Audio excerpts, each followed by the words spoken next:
Hello everyone, it's Benny, and welcome to a very special episode of the 3D Game Engine Development Tutorial. Because in this episode, we're going to be finishing up our core rendering mechanics. Not the core rendering engine, but the core rendering mechanics.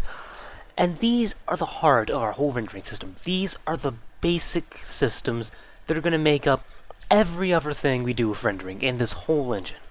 So if you made it this far, seriously, congratulations. You've made it further than a lot of people probably can, and you should feel pretty accomplished with yourself. So, congratulations. But in this video, we're going to finish things up. We're going to do it a little bit differently, do a little bit of a different pace to it. And yeah, so get ready, because it's time to finish this thing. So, first up, there's a few relatively minor things I wanted to change, and I decided to go ahead and do those off camera. In fact, you might have already noticed one. We have a set clear color method. And that's just a new method in our render util, where you set geoclear color to, well, this. And yeah, it's pretty straightforward. I didn't think that was a big enough deal to constitute it a lot of video time. Next up, in my input class, I changed a few things. There were still people who weren't completely satisfied with my previous input system, which I can understand. So I've changed it to be based on Boolean arrays. The code is used exactly the same, but now the internal implementation is based on Boolean arrays. It's, as you see, the update method's significantly simpler. All this sort of code pretty much the same. And yeah, it's supposedly faster. I haven't tested it, but there you go. And I also added two new methods. Set mouse position, which calls mouse.setCursorPosition. So you can now place your mouse anywhere you want in the window. And set cursor, which allows you to enable or disable showing the cursor. And you might be wondering why I added these methods. And that leads me into the next thing I did off screen. In my camera class, I went ahead and implemented a basic mouse look system. Just, because there are some people asking about it, and I don't think it's important enough to the engine to spend video time on it, but here you go. Here's how you implement a basic mouse look system. Now, in fact, I'll just go ahead and demonstrate that real quick. So, if I click, I just move my mouse around, nothing happens. If I click inside, it disappears, and now I'm controlling it. I can look all around, and everything's fine. And here's the clear color thing in action. As I move further away from the origin, I'm setting my... First off, I should say, I'm setting my clear color to my camera position, so as I move further away from the origin, I get more and more color in the background. So, just an interesting effect to show that off. And yeah. So, those are really the core things. The only other thing I really did was, well, in my vector classes, I added an absolute value method, which takes the absolute value of all the different components. So, just something new there. I've used it also in this example, so that colors didn't get negative, but, it's there. And one final thing, I changed all my vector methods so they return new vector 3s rather than change the components directly. The big places different is in normalization. I changed it to the normalized method because I thought that was more appropriate, and it's not a lot of code changes. There's only a few things changed in Matrix and a few things changed in Camera, and it made the code so much nicer. Like, seriously, want to create the horizontal axis? Y-axis, cross with forward, normalized. Boom. One line, nice and easy. So much cleaner, and, it's a lot nicer system. Because now the vector only changes when you explicitly tell it to change. So, you have absolute control of when it changes, and it's a lot nicer. So I did that for Vector 2 as well. So the Vector 2 has the everything returns a new Vector 3, and I changed the rotate method in Vector 2 for that. And Vector 2 also has the absolute value method. So, yeah. I sort of went through all that a little fast, so sorry if I lost you a bit. But yeah, that's really everything I wanted to do off screen. There are minor things. Didn't think they were worth spending a bunch of video time on. So there you go. If you're confused about it or you want to look at it, as always, it's all going to be on GitHub. So feel free to look there. And yeah. And before I go, I changed getM in the Matrix 4F class. I made it return a copy of M rather than returning M directly. That way, you can't use getM and then change all the matrix components. So it's just a little bit nicer like that. Now, here's the really big thing I wanted to do in this video. I wanted to sort of finalize our shader. Make, first off, our shader programs into the final sort of shader programs they'll be used in the engine, and update our shader class to be, a little bit more user-friendly, I suppose. So, with that, I'm going to add a new method to our shader class. Public void update uniforms. This is going to update all the uniforms. And for now, this is going to take in two matrices. A matrix 4F, world matrix, and a matrix 4F, projected matrix. And these are sort of going to correspond to the two matrices that I have in my transform class, the transformation and projected transformation. And you might be wondering why I don't straight up pass in the transformation. And that's a little bit tricky to explain at this phase in the engine development. But it's going to allow us to chain transformations a lot easier, if that makes any sense. That's sort of the reasoning. So yeah, and I'm not going to implement it in my shader class, because I'm not going to really use my main shader class that much anymore. Instead, I'm going to start closing out of some of these windows because I have way too many open, and I'm going to create shader classes that are specific to different types of shaders. For example, the one we have right now. It's going to be the basic shader. The one where you can specify some color for material, you can put a texture on it if you want, and that's it. Nice, simple, basic shader. And it's going to, of course, extend the shader class. And there you go. And essentially, these shader classes are going to manage all the shader mess for us. They're going to worry about where the files are located, so I don't need to worry about specifying that outside it anymore. They're going to worry about all the ridiculous uniform stuff, so we don't need to worry about that anymore. Just makes things a lot easier to manage with our shaders. So, I'm going to create a public basic shader, going to be the constructor, and first off, I'm going to call the shader constructor. So, now I've got all the stuff that shader normally sets up, and here, I'm going to add my shaders. So actually, I'm just going to take that from main component. Wait, not main component, game, where I'm doing it already. I'm just going to add a vertex shader based on, it's going to load the shader in.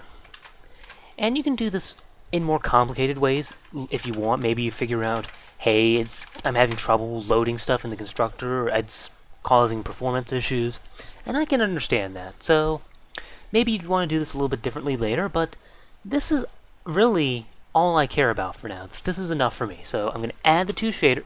Oh, wait. Make sure that this is a fragment shader. That would be bad. And then compile the shaders. So there, that's the first thing I'm going to sort of manage in the shader class. So it loads in the data for us, and it compiles a shader. Next thing I'm going to do is not go back to the main component class.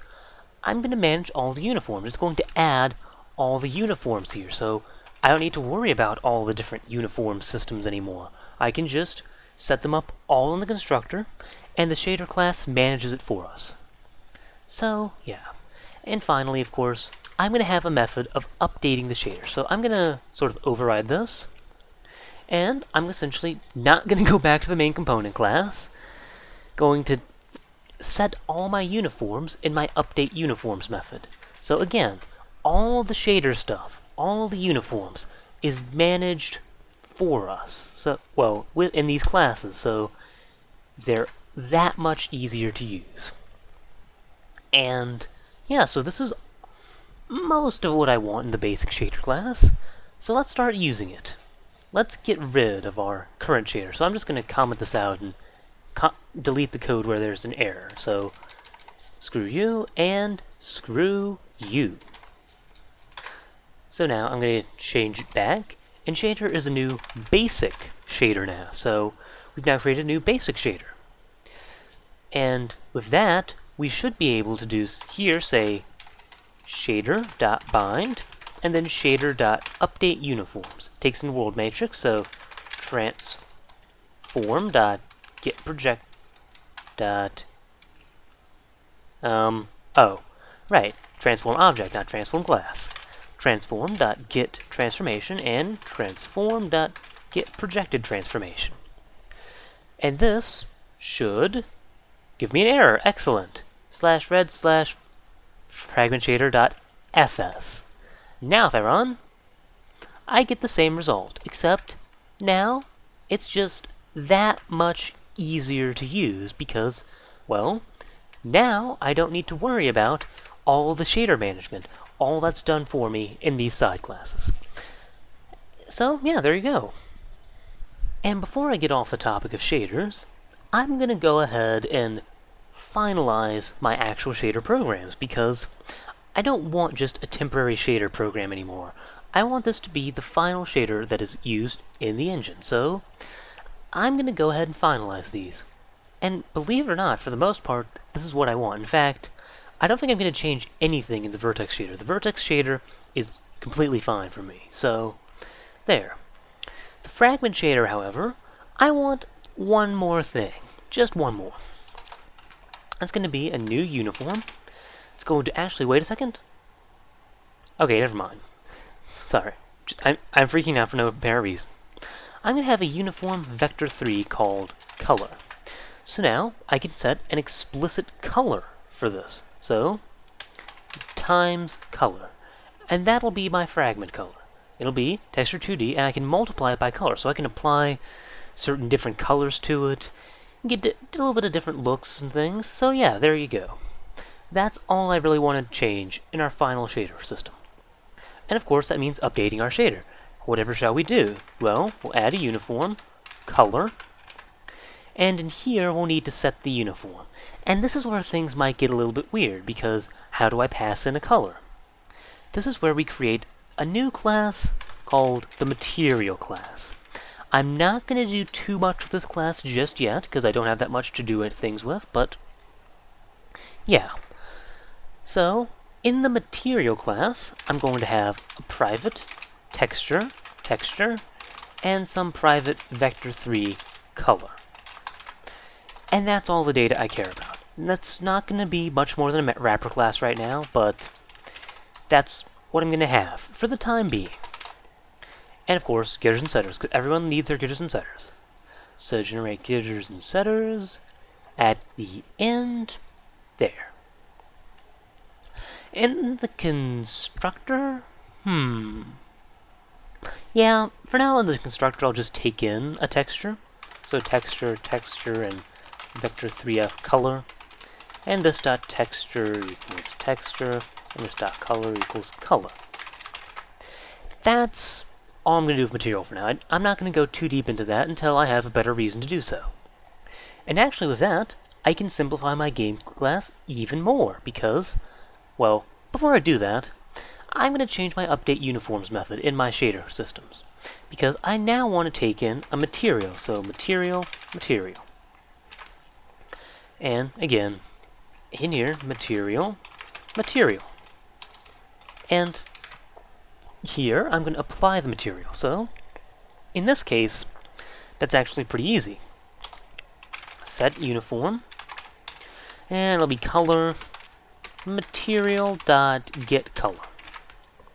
And there. So, but actually, there's a little bit more I can do, because material has a texture data, so I don't need to bind the texture outside anymore. I can have textures as part of the material. So, if material.getTexture is not equal to null, then material.getTexture.bind. And, yeah. And else I'll do render util.unbind textures. And I'll worry about that in a little bit. So this way, I have a way of handling textures. And there's my update uniforms method. And now, of course, I can change this up a bit, because I don't need my textures. I don't need to keep track of them. I just need a private material. And material, if I spell it right, is a new material. Takes in a texture and a new, wait, it's gonna take in this texture that I load, and it's gonna take in a new vector 3f for the color. What's the color gonna be? I'll make it cyan. Why not? Cyan's a cool color. I like cyan. So now it's going to multiply our texture color by the color of cyan, so it's going to get rid of the red component, essentially. And with that done, I can get rid of my texture thing here and just pass in my material. And there, my render code is that much easier now. And really, I should be able to... oh right, render util.unbind textures. Alright, no big deal. I'll just go to the render util class, create a public static void, unbind textures, of course. What am I doing? So I'll just gl bind texture, gl texture 2D, and to it I'll bind 0, nothing. So that'll unbind the textures. And yeah, that should be all I need to test. So if I run, it crashes. No, aha, I know what this is. So if I go to color, I want to cast this to a vec 4 because, you know, I'm multiplying two vector 4s, not a vector of 3 and a vector 4. That doesn't work. So I'm going to make it a vector 4 with and 1 for the alpha component. I don't want...